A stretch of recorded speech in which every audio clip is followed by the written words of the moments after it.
Hello दोस्तों, आज हम एक्सप्लेन करने वाले हैं एक हॉरर थ्रिलर फिल्म ओडिटी जो हाल ही में रिलीज हुई काफी हॉरिफिक और सस्पेंस से भरपूर मूवी है। तो चलिए फिर बिना टाइम वेस्ट किए मूवी शुरू करते हैं। कहानी शुरू होती है और हम डैनी नाम की एक लेडी को देखते हैं जो पिछले कई दिनों से अपने घर को ठीक कर रही थी। दरअसल ये डैनी का नया घर था जो शहर से काफी दूर एक रिमोट एरिया में था जहाँ सिग्नल्स भी नहीं आते थे। लेकिन किस्मत से घर के एक कोने में डैनी को सिग्नल मिल जाते हैं और वो अपने पति टेड को कॉल करती है। दरअसल टेड एक डॉक्टर था और आज कुछ काम होने की वजह से वो हॉस्पिटल में ही रुकने वाला था। यानी आज रात डैनी को इस नए घर में अकेले ही रहना था, इसलिए वो दरवाजे के सामने ही एक टेंट लगाकर सोने की तैयारी करती है। और कुछ समय बाद ही उसके दरवाजे पर एक दस्तक होती है। डैनी ने जब मिनी डोर खोला तब वहाँ एक नकली आंख वाला इंसान था जो डैनी को दरवाजा खोलने के लिए कहता है क्योंकि उसकी जान खतरे में थी। वो आदमी बताता है कि घर में कोई घुस आया है, लेकिन ये आदमी देखने में इतना खतरनाक था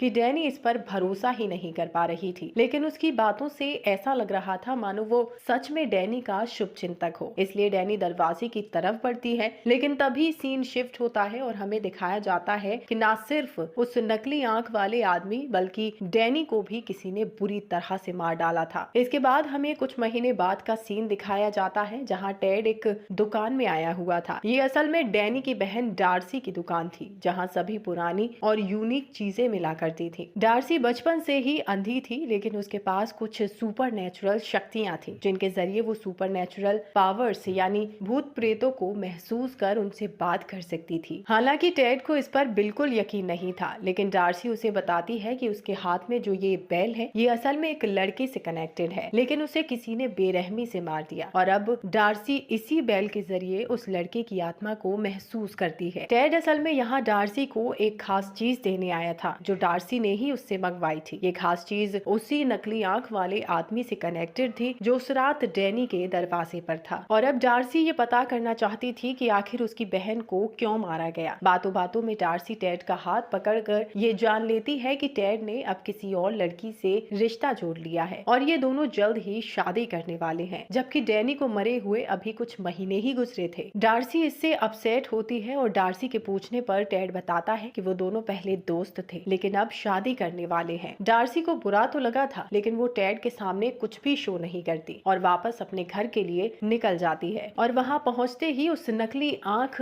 वाले आदमी से कनेक्टेड रुमाल को खोलकर बैठ जाती है। ये रुमाल असल में वही चीज है जो टेड डार्सी के कहने पर लाया था, यानी ये रुमाल उसी नकली आंख वाले आदमी का था। रुमाल को खोलते ही डार्सी उसके ऊपर अपनी कोई मैजिकल चीज रखती है और जैसे ही ग्लव्स उतार कर उसे हाथ लगाती है तो उसे कुछ ऐसा नजर आता है जिसे देखते ही वो रोने लगती है, क्योंकि डार्सी को इसकी उम्मीद नहीं थी। इसके बाद वो सीधा स्टोर रूम में जाती है और वहाँ एक बक्से के पास बैठ जाती है। दूसरी तरफ टेड नींद से उठकर हॉस्पिटल के लिए निकल रहा था, लेकिन उसके हॉस्पिटल पहुंचने से पहले ही उसकी फ्रेंड कैमरे में कुछ फोटोज दिखाती है। ये कैमरा असल में डार्सी का था और इस कैमरे की सेटिंग्स इस तरह से की गई थी कि कैमरा अपने आप ही पिक्चर्स खींच सकता था। और हैरानी की बात थी कि इसमें लास्ट नाइट को ली गई तस्वीर में डैनी की परछाई थी, जबकि डैनी को मरे हुए तो काफी महीने बीत चुके थे। इसलिए टेड की दोस्त थोड़ा हैरान होती है, लेकिन टेड इस बात को टाल देता है और आज रात हॉस्पिटल में ही रुकने को कहता है। लेकिन टेड की दोस्त बहुत डर रही थी क्योंकि ये वही घर था जहाँ डैनी की मौत हुई थी। इसलिए टेड की नाइट शिफ्ट खत्म ना होने तक ये अपने घर ही ठहरने को कहती है और टेड भी मान जाता है। इतने में इनके दरवाजे पर नॉक होती है और वहाँ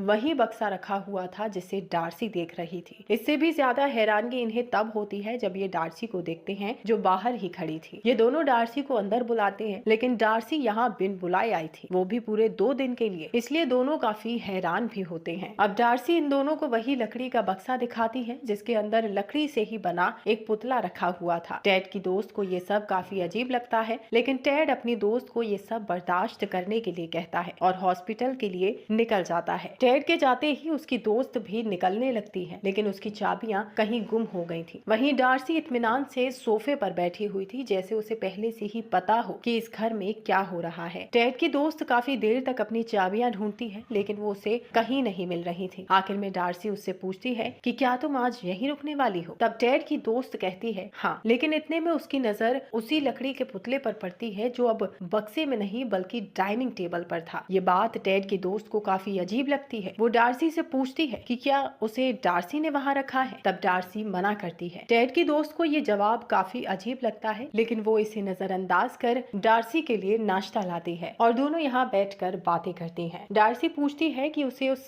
घर में कैसा लगता है। इस पर टेड की दोस्त बताती है कि बहुत डर लगता है, स्पेशली डैनी के साथ जो हुआ उसके बाद तो वो बहुत ज्यादा डरी हुई है। तब डार्सी उससे पूछती है कि अगर कोई अनजान आदमी तुम्हें आधी रात को दरवाजा खोलने के लिए कहे तो क्या तुम खोलोगी? इस पर टेड की दोस्त कहती है बिल्कुल नहीं, वो इतनी भी बेवकूफ नहीं है कि दरवाजा खोल दे। इस पर डार्सी को बहुत गुस्सा आ जाता है और वो कहती है कि उसकी बहन ने भी दरवाजा नहीं खोला था, वो भी बेवकूफ नहीं थी, उसे उस नकली आंख वाले इंसान ने नहीं बल्कि टेड के हॉस्पिटल में काम करने वाली एक मेल नर्स ने मारा है और वो नकली आंख वाला आदमी भी टेड के हॉस्पिटल का ही मरीज था। ये सुनकर डार्सी को बहुत अजीब लगता है और कहानी सीधा फ्लैशबैक में जाती है, जहां हम देखते हैं कि डैनी ने सच में दरवाजा नहीं खोला था और वो नकली आंख वाला आदमी भी उसे बचाने ही आया था। और जैसा कि उसने बताया था, डैनी के घर में सच में कोई घुस आया था। इस किलर ने मास्क पहन रखा था और वो डैनी को उसी के टेंट में बेरहमी से मार डालता है। कहानी एक बार फिर प्रेजेंट में आती है, जहाँ टेड की दोस्त टेड को फोन कर डार्सी के बारे में बताती है कि वो काफी अजीब है, अजीबोगरीब बातें करती है और उसका कहना है कि डैनी को उस पागल आदमी ने नहीं बल्कि टेड के हॉस्पिटल में काम करने वाली एक मेल नर्स ने मारा है जो टेड का ही साथी है। टेड की दोस्त ये भी बताती है कि शायद डार्सी ने उसकी चाबियां कहीं छुपा दी है, इसलिए वो आज रात अपने घर नहीं जा पाए। तब टेड उसे कमरे का दरवाजा बंद कर सोने को कहता है, लेकिन टेड की दोस्त को नींद नहीं आ रही थी, इसलिए वो आधी रात को कमरे से बाहर निकलती है और देखती है कि डार्सी सोफे पर बैठी बैठी सो गई है। इसलिए टेड की दोस्त उस पुतले को चेक करती है जिसके सिर में 5 होल बने हुए थे, जिनमें अलग अलग चीजें थी, जैसे टेड और डैनी की पिक्चर्स, खून का सैंपल और कुछ टूल्स। लेकिन इससे पहले कि वो 5 होल्स को देखती, डार्सी जाग जाती है और गुस्से में उसे सभी चीजों को वापस उनकी जगह पर रखने को कहती है। टेड की दोस्त भी ऐसा ही करती है और वापस अपने कमरे की तरफ चली जाती है, लेकिन उसे काफी डर लग रहा था, इसलिए वो सो भी नहीं पा रही थी। इसलिए अब टाइम पास करने के लिए वो डैनी के कैमरे में फोटोज और वीडियोस देखने लगती है, जिसमें डैनी के पीछे उसे एक भूत का चेहरा नजर आता है और वो डर के मारे कैमरा हाथ से गिरा देती है। टेड की दोस्त अब बहुत ज्यादा डर चुकी थी। इतने में उसे कमरे में एक कोने में डैनी का भूत नजर आता है, जिसे देख वो और ज्यादा डर जाती है और तभी उसे अपनी चाबियां भी मिल जाती है, जिन्हें लेकर वो आधी रात को ही यहाँ से निकल जाती है। अगले दिन हम टेड को हॉस्पिटल में उसी मेल नर्स के साथ देखते हैं जिसके ऊपर डार्सी ने डैनी की मौत का इल्जाम लगाया था। इसके बाद टेड अपने घर जाता है, जहाँ अब उसकी दोस्त नहीं थी बल्कि डार्सी अकेले और उदास बैठी थी। वो घर में बैठी रो रही थी। टेड उससे अपनी दोस्त के बारे में पूछता है,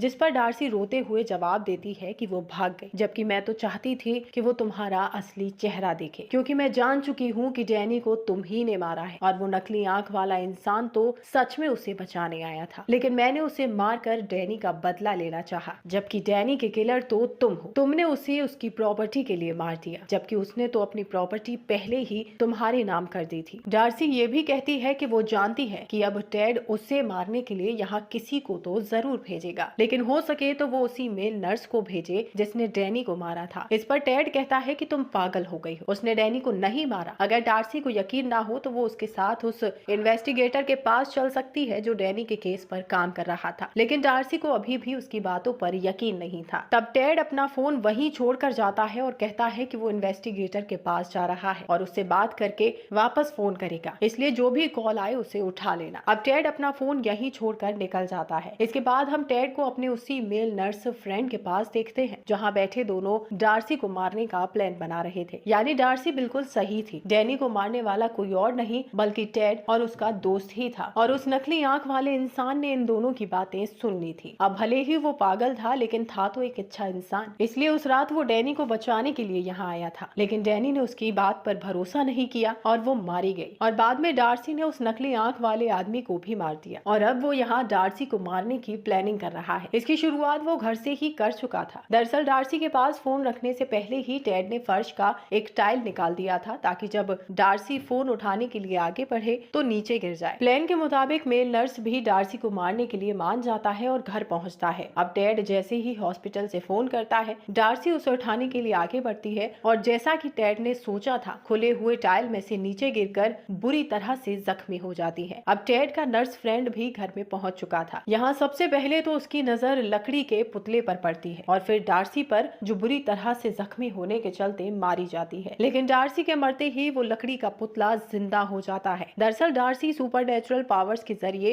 इस पुतले को बनाकर लाई थी। वो जानती थी कि यहाँ उसकी मौत होने वाली है, इसलिए वो पूरी प्लानिंग के साथ आई थी और इसलिए उसने खुद को बचाने की कोशिश भी नहीं की। उसके मरते ही डार्सी की आत्मा उसी पुतले में आ जाती है और वो उस किलर के पीछे पड़ जाता है। किलर भी भागने की कोशिश करता है, लेकिन पुतला अचानक उस पर हमला कर देता है और ये यही बेहोश हो जाता है। नर्स यानी किलर की जब आंख खुलती है तो वो खुद को हॉस्पिटल में पाता है, जहाँ उसके सामने टेड था। टेड को लगा कि डार्सी को मारने वाला नर्स ही है, लेकिन वो उसे पूरी स्टोरी बताता है। लेकिन टेड ने उसे बेड से बांध कर रखा था क्योंकि अब वो इसे भी मारना चाहता था, लेकिन नर्स कहता है कि वो किसी को कुछ नहीं बताएगा। टेड भी कहता है कि अगर वो उसे छोड़ देता है तो सभी का शक उसके ऊपर जाएगा कि उसने इस साइको को अपने साथ काम पर क्यों रखा, लेकिन अगर नहीं छोड़ा तो भी उसकी बातों पर भला कौन ही यकीन करेगा कि एक लकड़ी का पुतला भला किसी को क्या ही नुकसान पहुंचा सकता है। यहाँ हमें पता चलता है कि टेड काफी मतलबी इंसान था। उसने अपने फायदे के लिए हर किसी का इस्तेमाल किया था, यहाँ तक कि अपनी बीवी डैनी का भी। और अब टेड को इस नर्स से कोई खतरा नहीं था, इसलिए वो इसे जिंदा ही छोड़कर चला जाता है। वहीं नर्स के पास एक पागल मरीज आता है जिसे नर्स ने